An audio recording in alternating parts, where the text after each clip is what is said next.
At my daughter's wedding, my other daughter got the family lake house and I got a folded napkin with "thank you" written on it. She looked me dead in the eye and said, "You're just a retired mechanic, Dad. What did you think you were going to inherit? A wrench collection." She had no idea her mother left something in my name that would change everything. I stood up from that reception table, walked out into the parking lot, and didn't come back. 3 weeks later, she was knocking on my door at 7 in the morning, begging, "Glad you're here with me tonight.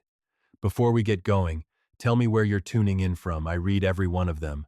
If you've been with this channel a while, you know how this goes. Hit like, share it with someone who needs it, and settle in."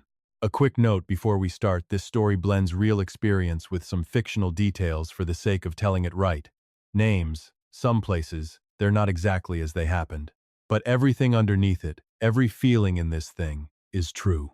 If that's not what you came here for tonight, no hard feelings. Go find what serves you. I wore my good gray suit for the second time in 11 years that Saturday in June. The first time was Diane's funeral, 14 months earlier.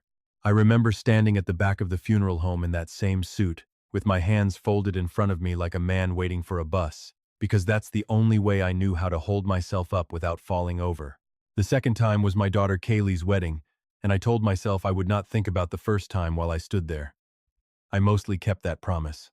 The reception was at a vineyard 40 minutes outside Sacramento, the kind of place with string lights strung between olive trees and a band that knew exactly 3 songs everybody's grandmother liked.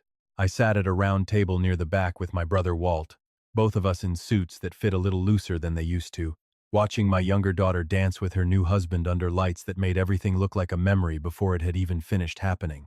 My older daughter Renata found me around 9, right after the toasts. She had her husband Marcus beside her, and she was holding a manila envelope against her chest the way you hold something you've already decided you're going to enjoy handing over.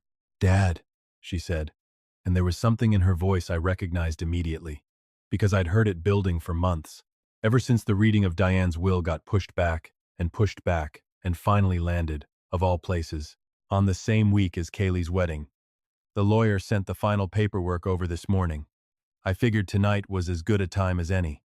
She set the envelope in front of me on the white tablecloth. I opened it slow, the way I open anything that I already suspect I'm not going to like. The lake house at Clear Lake, 3 bedrooms. A dock Diane's father had built with his own 2 hands back in 1962. 41 years of summers had gone to Renata, all of it. The deed, the furniture inside it, even Diane's old canoe that still had my daughter's initials carved into the side from when they were girls. Under that was a second sheet listing Diane's retirement accounts, close to $800,000, split between Renata and Kaylee. And under that, one more page, my name at the top, Arthur Wendell Cross. Below it, a single line: "To my husband, Arthur, I leave the enclosed." The enclosed was a paper napkin from the vineyard's own bar, folded once, with 2 words written on it in Renata's handwriting, not Diane's.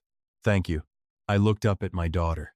She was smiling in a way that wasn't cruel exactly, more like a woman who had rehearsed a line for weeks and was relieved to finally get to say it out loud.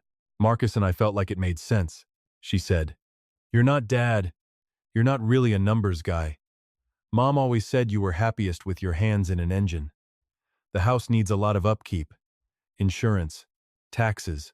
It made sense for it to go to someone who could actually manage it." I didn't say anything yet. I was still holding the napkin. "You're a retired mechanic, Dad," she said it gently, the way you'd explain something to a child, and that gentleness was worse than if she'd shouted it. 38 years turning wrenches at the same shop. What did you think was going to happen? You'd inherit a stock portfolio? She almost laughed, caught herself, softened it into something like sympathy instead. "We just want to make sure everything's handled the right way." Marcus, standing behind her in his rented tux, didn't meet my eyes. He never did. I thought about the man I used to be before I retired 38 years at Halloran's garage on Route 9. Hands that could diagnose a failing transmission by sound alone. Hands that had built Renata's first bicycle from spare parts because we couldn't afford the one she wanted at the store. I thought about Diane, 41 years married, standing in that garage doorway more evenings than I could count, bringing me a plate of dinner because she knew I'd lose track of time under a hood. I folded the napkin once more and put it in my jacket pocket. I stood up. I shook Marcus's hand because that's what you do, and I kissed Renata on the cheek because she was still my daughter, whatever she'd just done to me at her sister's wedding. Then I walked across the lawn, past the string lights and the band playing their third song for the second time, out to the gravel lot, and got in my truck and drove home in the dark without turning on the radio. I didn't go back inside the reception. Kaylee texted me twice that night. "Dad, where'd you go? Everything okay?" And I told her I wasn't feeling well, which wasn't a lie, just not the whole truth. I wasn't going to be the thing that ruined her wedding night. That much I still had control over.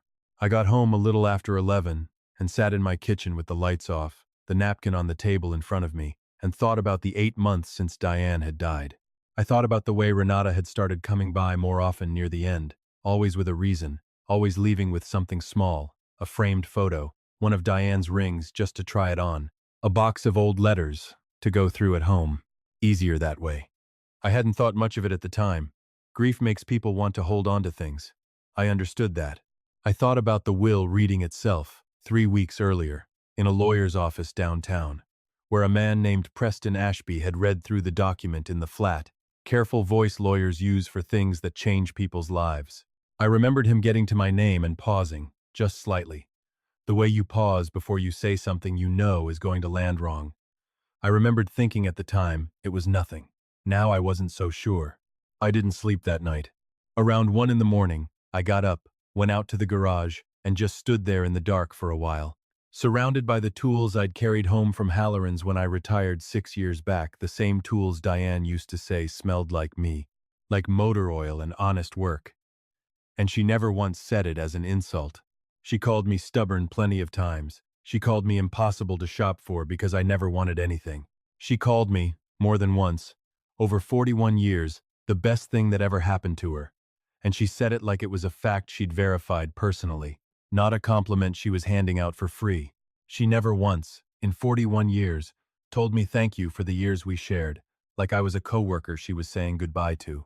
I looked at that napkin again the next morning, spread it flat on the kitchen table under the light. Thank you. 2 words. Not her handwriting.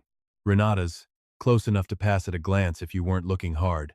But Diane crossed her 7s and dotted her I's with a small circle, something she picked up from a pen pal in high school and never grew out of. This napkin had none of that. Whoever wrote it hadn't bothered to fake the details. I sat with that for a long moment. Then I thought about something else. Something Diane had said to me the last month she was home, before the final hospital stay took her for good. She'd been sitting in her reading chair by the window, wrapped in the blue Afghan her mother made, watching me clean a carburetor at the kitchen table because by then I'd started bringing small jobs inside just to be near her. "Arthur," she'd said, "there's a cigar box in the hall closet, top shelf, behind the winter coats. The one your father gave you. Don't go digging for it before you need it." She'd smiled at me. That particular smile she got when she was 3 steps ahead of everybody in the room. "You'll know when." I'd laughed and asked her what kind of mystery she was cooking up now. She hadn't answered, just gone back to her book, satisfied with herself in a way that used to drive me a little crazy and that I now missed so much it felt like a physical thing sitting on my chest. I hadn't thought about that cigar box once in the 8 months since. Grief does that. It buries things you didn't know you'd need. I went to the hall closet. Top shelf, behind the winter coats, exactly where she'd said. My father's old cigar box, cedar, the corners worn soft from being handled for 60 years before it ever came to me. I opened it right there in the hallway. Inside was a small brass key, the kind that opens a safety deposit box, with a tag tied to it in red string. On the tag, in Diane's actual handwriting, the crossed 7s, the small circled I's were 6 words. First National, Box 219. When ready. My hand was not steady when I closed that box. 2 days later, a knock came at the door around 10 in the morning. I opened it to find Loretta Vance from 3 doors down, 71 years old, holding a foil-covered dish with both hands, the way she'd been bringing food to this street for longer than most of the neighbors had lived on it. "I saw your truck pull in Saturday night early," she said, "and again yesterday, and you didn't look like a man who'd eaten since." Her eyes moved over my face, checking for damage the way old friends do. "May I come in?" I let her in. She set the dish on the counter, a chicken casserole, still warm, and turned to face me with her hands clasped, and I could tell from the shape of her shoulders that food wasn't the only reason she'd come. "Diane asked me something. About a month before she passed," Loretta said.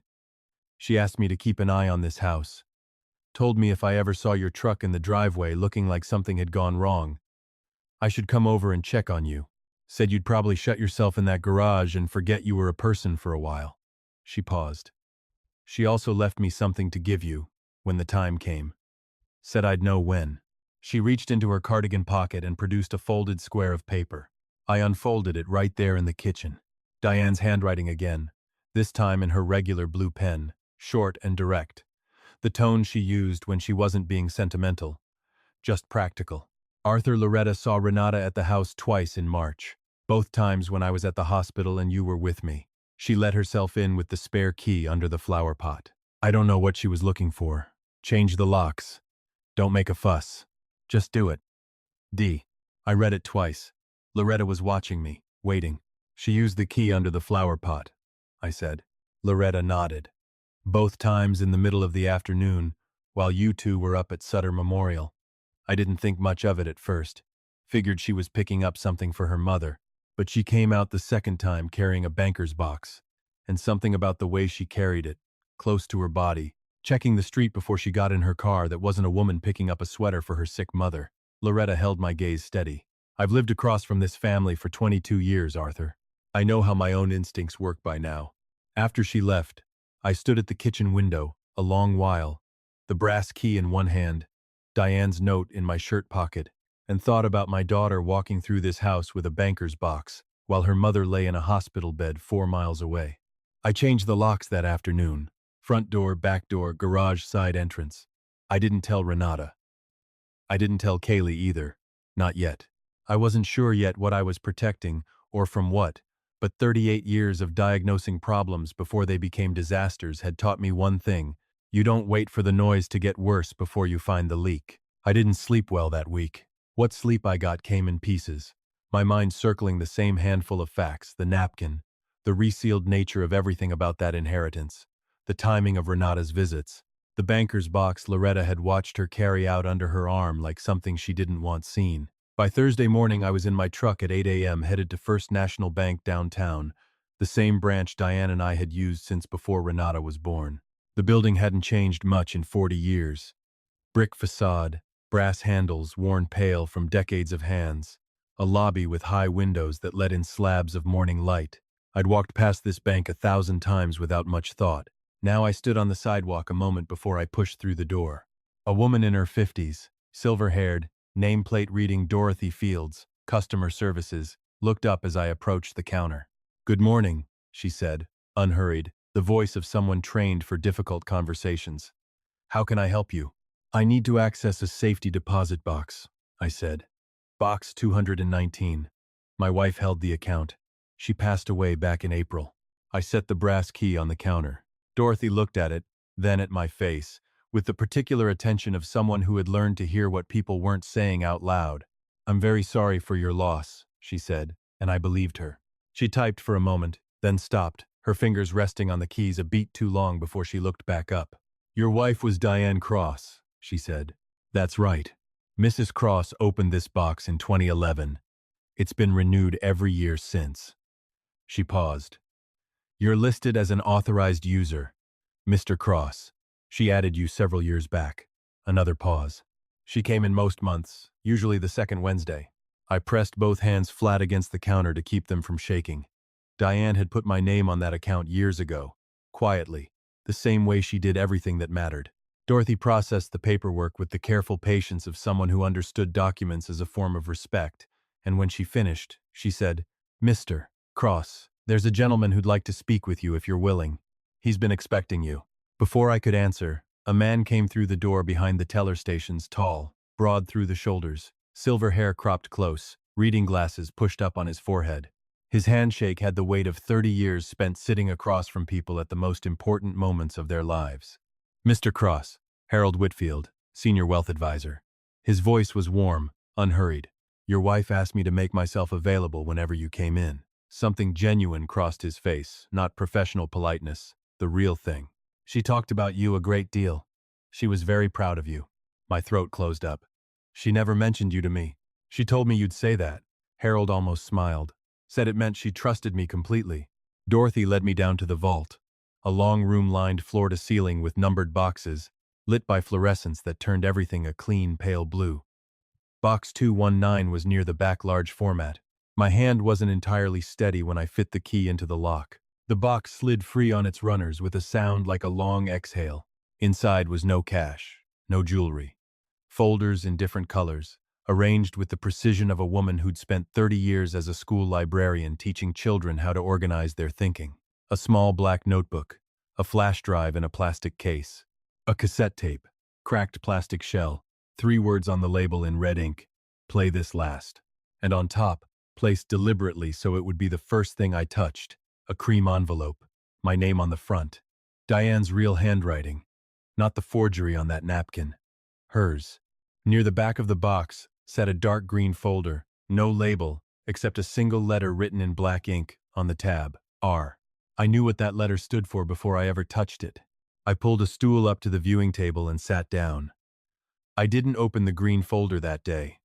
I went home instead, sat in my empty kitchen, and called my brother Walt.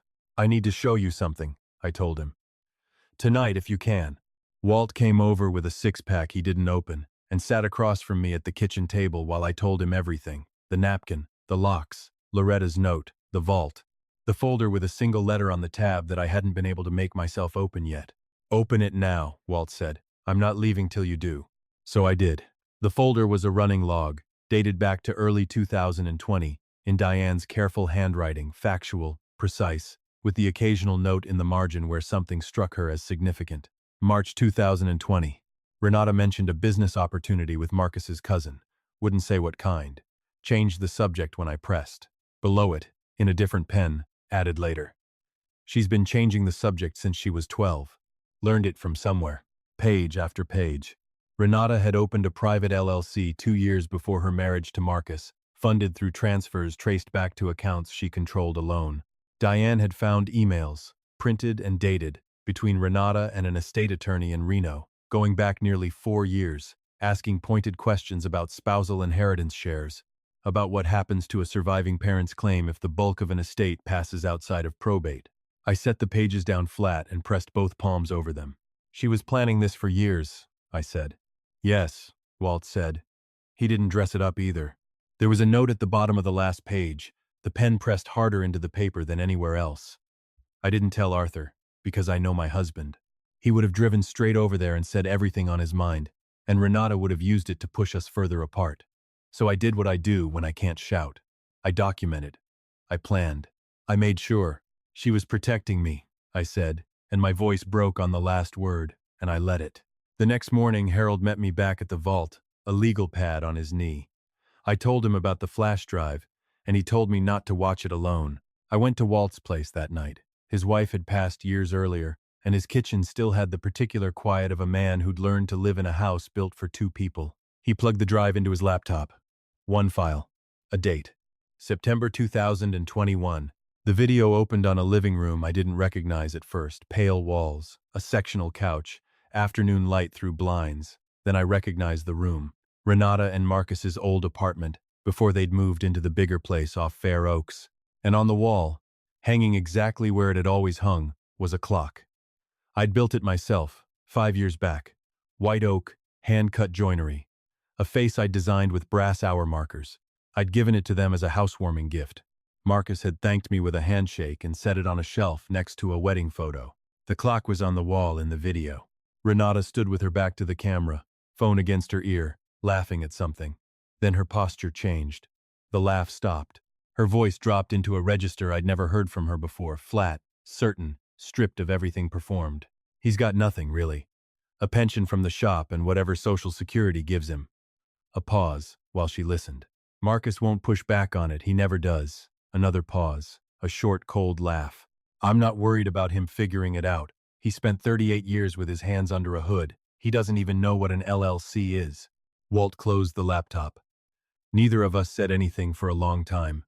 His cat, an old orange thing named Biscuit, jumped up onto the chair beside him, and Walt put his hand on its back without looking. "That clock," I finally said.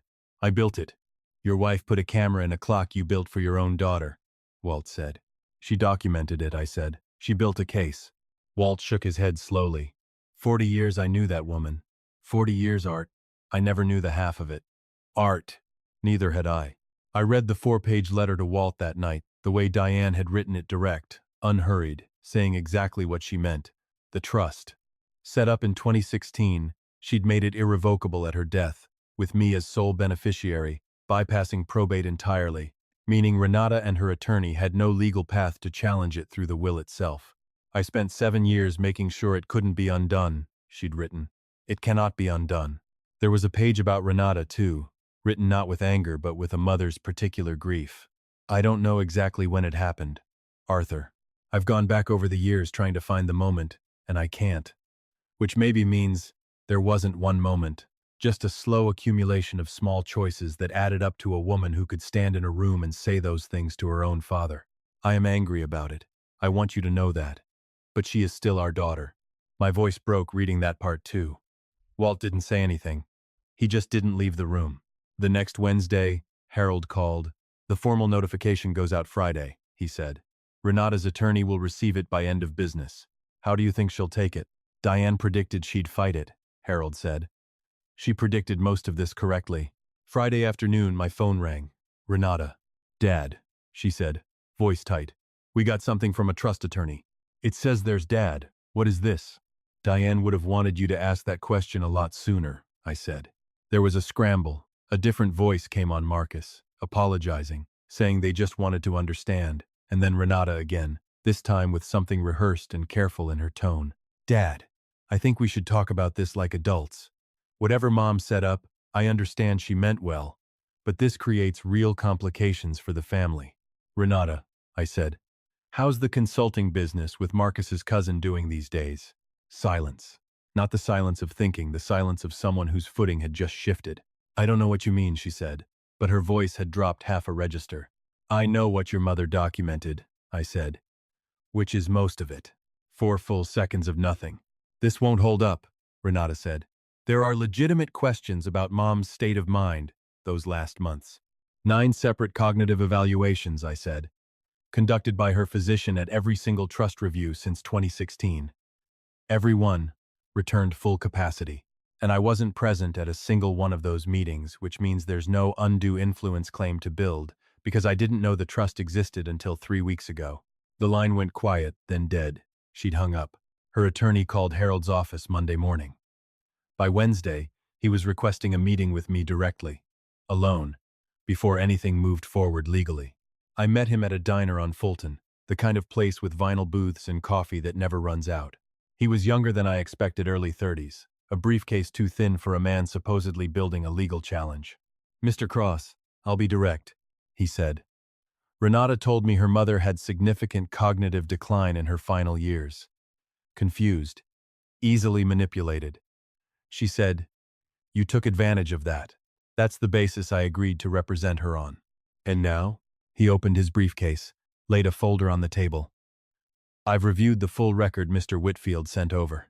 9 annual cognitive assessments, all showing full capacity, the most recent 7 months before her death. Your wife requested these herself, every year, specifically anticipating a challenge like this one. He looked at me steadily. I was retained under false pretenses, Mr. Cross. I'm withdrawing from the case today. I nodded and reached into my jacket, pulled out my phone, and played him 30 seconds of a video recorded through a clock I'd built with my own hands. He watched it without a word. When it ended, his jaw was tight. There's a session at Ashby's office next Wednesday, he said. I'll be walking in with a withdrawal notice, not a challenge. Thursday evening, my phone rang. Renata's voice. Flatter than I'd ever heard it. No performance left in it at all. Can I come by the garage? She asked. Tomorrow, if you'll let me. I still kept a small workshop at the house, half garage, half tinkering space, where I did small engine work for neighbors, mostly to keep my hands busy since retirement. She'd been in it maybe twice in her adult life. She stood in the doorway like a woman entering unfamiliar territory. No jewelry, plain clothes, hands at her sides. Sit down, I said, nodding at the folding chair I kept for customers. She sat. I finished tightening a bolt on the lawnmower engine in front of me before I turned to face her. The consulting business has been underwater for over a year, she said. No preamble. We owe almost $200,000 across 3 different lenders. The lake house, Mom's accounts, we needed them to cover it. That's why we moved so fast after the will reading. I know, I said. She blinked. How? Your mother kept a folder. She closed her eyes a moment. Of course she did, she said quietly, and something in her voice sounded almost relieved, like a truth she'd been dreading being confirmed had finally, mercifully, arrived.